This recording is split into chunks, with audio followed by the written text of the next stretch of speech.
Good morning, Bear Nation. Although it'll probably be evening when you see this, but you're welcome, question mark. Let's talk about swearing. How shall I say this? I do a pretty dang good job of policing my language at this channel. And I police my language pretty much non-stop around my children. But I do occasionally use adult language. Speaking of which, this content is not intended for children under the ages of 13 years old or people that act like it. So occasionally I say the S word, and occasionally I say the A word, and sometimes I say the word damn. But I don't say F or MF. I most certainly don't say GD. I rarely say B. I almost never say C, especially not anymore. That's a dangerous word right there.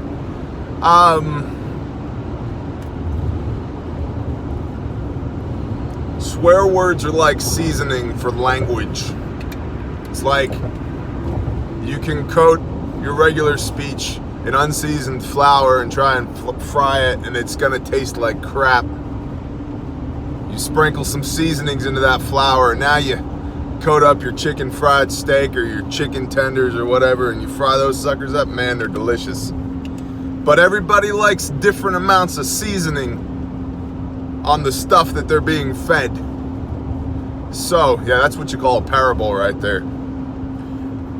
So I try not to under-season so that it tastes good to the vast majority of my audience. And I try not to over-season so I don't turn off members of my audience. But please understand that the me that I am right now likes certain words to season the offerings that I bring forth out of my chest and my vocal cords, speaking from the diaphragm. So I don't mean to turn anybody off by saying S or the occasional A or the occasional damn, but that's just the way I am. I used to be able to, and I still can, I just choose not to, but man, I could swear the paint off of a barn at 300 meters without trying.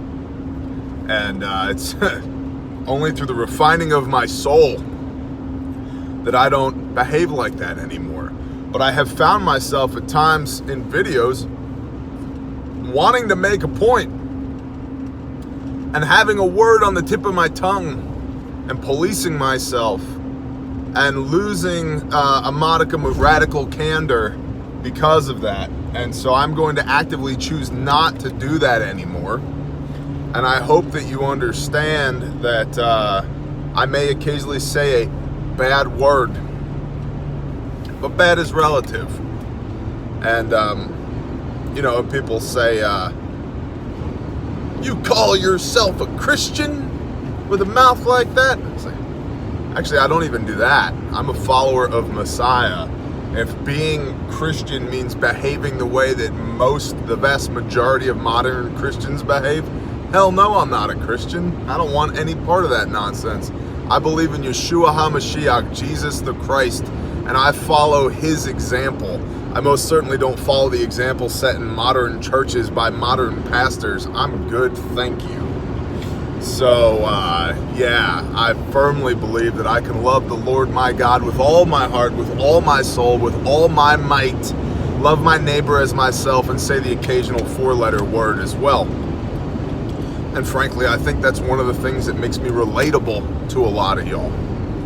So, the flip side is people who over-season the dishes that they serve, where it's nothing but four-letter words.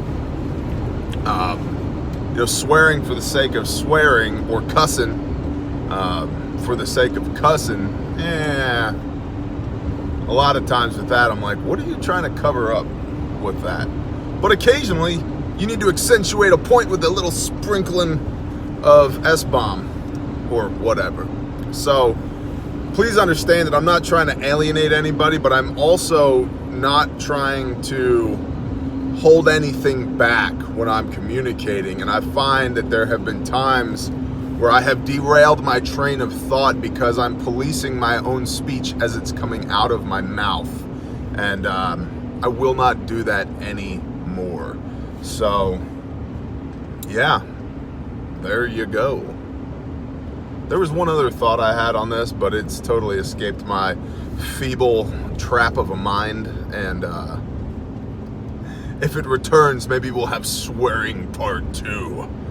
But it has not returned yet. And I could gab on for another 4 minutes, hoping that it jumps back into the 3 or 4 brain cells that I've cobbled together that I call a neurological system up here, but I'm pretty sure that's not gonna happen. It is lost forever.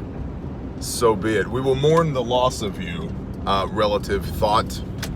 Here lies a thing that Bear was gonna say, but never did. Shalom, y'all. Bonus material. I remembered what it was. It's barely relevant. I heard a story one time, and you know, it's second-hand, third-hand, 12th-hand information. So we'll just call it an anecdote. What does S actually mean? Shiza. What does it mean? Well, I heard that way back in the day, one of the exports of the burgeoning colonies that we call these United States of America was manure. And that this manure was loaded into the bowels of these ships that would transatlantic leave from the United States, cross the Atlantic Ocean and deliver manure to the old world from the new world. And an issue with this was the holding areas below decks.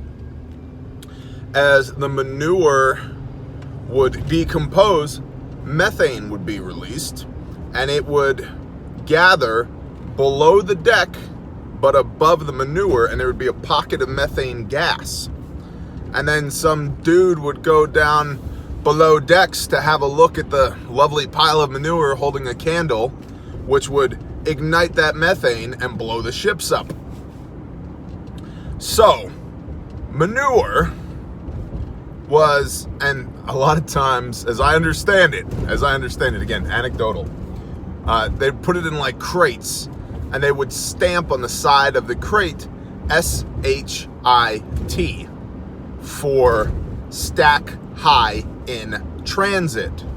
So while it was in transit and it was stacked all the way to the top so that the below decks to the upper deck was completely full of manure, meaning there were very few areas that pockets of methane could form, that relieved the safety concerns of the ships exploding because of the methane. So shiza, your poo, manure, got the slang term sh because of the acronym Stack High in Transit. SHIT. Now, I have no idea if that's true or not, but it's a thing I heard from a guy one time doing some things that never happen in places that don't exist. So, take it for what it's worth. Shalom for real this time. Knife hand.